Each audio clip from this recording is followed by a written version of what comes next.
नमस्कार। मैं श्यामनाथ यादव मेटकरवादी। एक समाचार आप लोगों को दिखा रहे हैं कि बिहार में डायन के शक में एक ही परिवार के 5 लोगों की हत्या कर दी गई। और ये तो ताज़ा मामला बिहार का है और ये बहुत पहले से ऐसा होता रहा है और आज भी हो रहा है, आने वाले समय में भी होगा।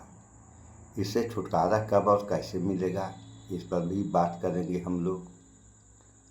और थोड़ा सा पहले आप लोग इस वीडियो को देख लें, फिर आगे बात हो। बिहार में 5 लोगों को डायन होने के शक में जिंदा जला दिया गया। इनमें 3 महिलाएं हैं और 2 पुरुष। 5 की मौत हो चुकी है। और शिक्षा अनहरिया में ओझा का माइन है, आज आदमी गेल चांद पड़ा गांव में डाइन है। बिहार के पूर्णिया में 5 लोगों को जिंदा जला दिया गया, सिर्फ इसलिए कि उन पर आरोप लगा कि वो डायन, और उस डायन ने मंत्र मारकर किसी परिवार के एक बच्चे को उसकी मृत्यु करा दिया है, उसको मंत्र मारकर उसका डेथ करवा दिया है। इस आरोप के तहत 5 लोगों को जिंदा जला दिया गया। जिस 21वीं सदी में हमारा भारत आज मंगल ग्रह तक पहुंच रहा है, चंद्रमा पर पहुंच रहा है, चंद्रयान को पहुंचा रहा है, इस दौड़ में हमारे देश के लोग आज भी डायन, भूत प्रेत और मंत्र में विश्वास करते हैं। और शिक्षा अनहरिया में ओझा का माइन है, आज आदमी गेल चांद पड़ा गांव में डाइन है। ढोरैया का बेटा का लागल बुखार, रहे न दवा बीरो के जुगाड़।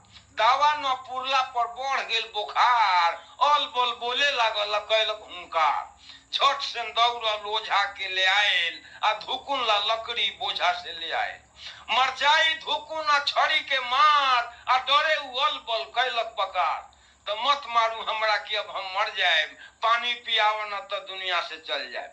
पानी पियौला पर फेन छितरा गेल, ऐसन धुनाइल कि छूटल प्राण। ढोरैया के जिंदगी आ लूटल जहान।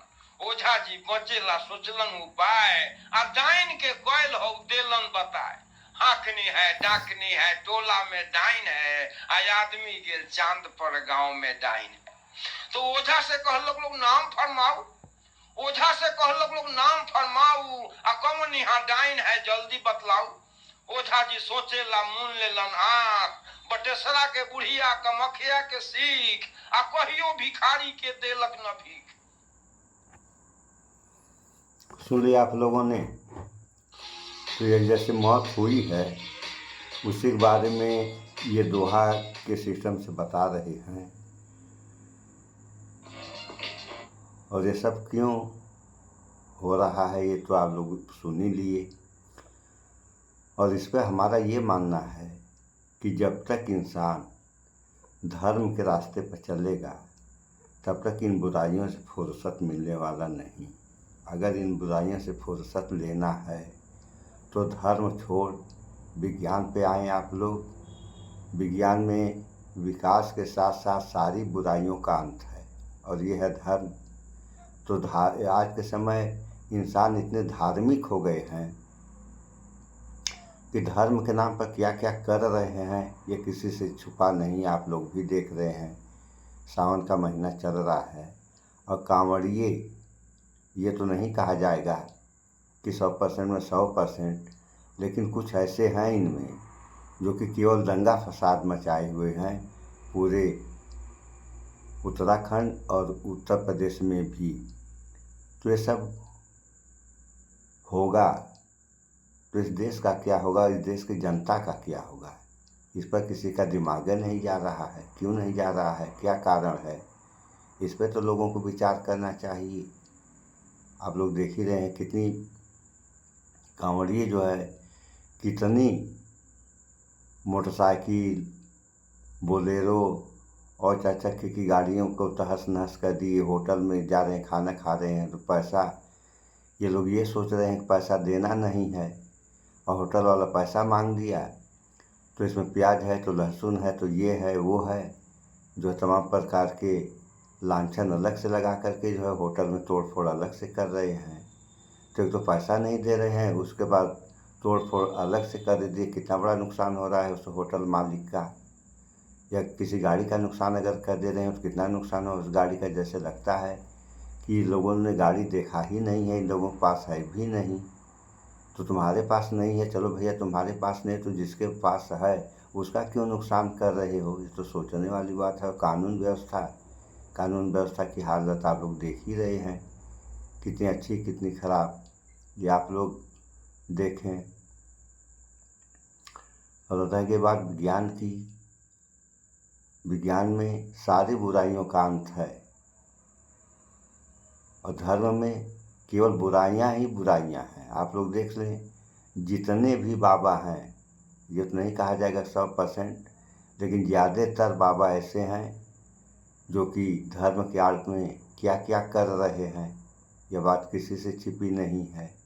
तमाम साधु संत बाबा बने हुए हैं और उनके कर्म देखिए कि कितने अच्छे या कितने गंदे हैं। जैसे आसाराम बापू, राम रहीम, और इधर एक बाबा जो है बागेश्वर बाबा पैदा हो गए हैं, इनकी भी कहानी आप लोग देख लें। ये जो है सबकी पर्ची निकालते हैं, भविष्य बताने वाले हैं, और कोई भी समस्या आगे अगर हो रही है तो उस समय इनकी पर्ची गुम हो जाती है, दिमाग नहीं इनका काम करता है, साइलेंट हो जाते हैं। और बाकी तो आप लोग देख ही रहे हैं, पूरा गर्दा मचाए हिंदू राष्ट्र भी बना रहे हैं। और जिस दिन हिंदू राष्ट्र बन गया तो हिंदू राष्ट्र बनाने वाले भी पछताएंगे कि ये क्या हो गया, क्योंकि हिंदू राष्ट्र कोई राष्ट्र नहीं है। संविधान से यह देश चलेगा, लोकतांत्रिक व्यवस्था इस देश में है। अगर ये व्यवस्था हट गई तो जो हटा रहे हैं ये खुद एक दिन पछताएंगे। लेकिन होता क्या है, एक कहावत है ना कि अब पछताए होता जब चिड़िया चुग गई खेत। तो जब संविधान खत्म हो जाएगा उसके बाद पछताने से फ़ायदा क्या मिलेगा, फिर संविधान आना ही मुश्किल हो जाएगा। आप लोग देख ही रहे हैं, बगल में है अफ़गानिस्तान। आज अफ़गानिस्तान की हुकूमत वहाँ नहीं चल रही, वहाँ तालिबानी हुकूमत चल रही है। और जिस समय ये हुकूमत आई उस समय कितना वहाँ पे अत्याचार बवाल हुआ, ये आप लोगों ने समाचारों में सुना। अब आज की क्या स्थिति है, आज की स्थिति तो कुछ ऐसी देखने में आ रही है। भले ही आतंकवादी हैं सब, फिर भी कुछ मामले में भारत से आगे हैं। तो देश के बारे में सारे लोगों को सोचना चाहिए, चाहे वो कोई भी हो, 140 करोड़ आबादी का कोई भी इंसान हो। देश और सारे लोगों के भविष्य के बारे में सोचना चाहिए कि सारे लोगों का भविष्य अच्छा हो। अगर सारे लोगों का भविष्य अच्छा रहेगा तो सारे लोग खुशहाल रहेंगे। ऐसा आप लोग देख ही रहे हैं कि परिवार में किसी एक आदमी की तबीयत खराब हो गई तो पूरा परेशान रहता है परिवार। उसी तरीके से देश के अंदर अगर कोई वर्ग परेशान है तो सारे लोग परेशान रहेंगे। लेकिन ऐसा भी देखने में आ रहा है कि एक परेशान हो रहा है तो दूसरा खुशी मना रहा है। ऐसा क्यों हो रहा है, इन सब बातों पर विचार करें आप लोग। और भूत प्रेत टोटका ये सब जो फालतू बातें हैं, इन सब बातों में आप लोग कभी न आएँ। विज्ञान पे भरोसा रखें, विज्ञान ही सारी समस्या का समाधान है। और धर्म सारी समस्या, जितनी भी बुराइयां हैं सारी बुराइयां धर्म से ही निकली हैं। और जिस दिन धर्म का अंत होगा सारी बुराइयों का अंत हो जाएगा। तो धर्म का अंत होगा तो विज्ञान आएगा, विज्ञान आएगा तो सारी बुराइयों का अंत हो जाएगा। ऐसा ही है, यही सब है। इन सब बातों पर विचार करें आप लोग। सो इस वीडियो में इतना ही। स्वच्छता अपनाएं, शुद्ध खाएं, स्वस्थ रहें, शिक्षित बने। जय विज्ञान, जय संविधान। नमस्कार।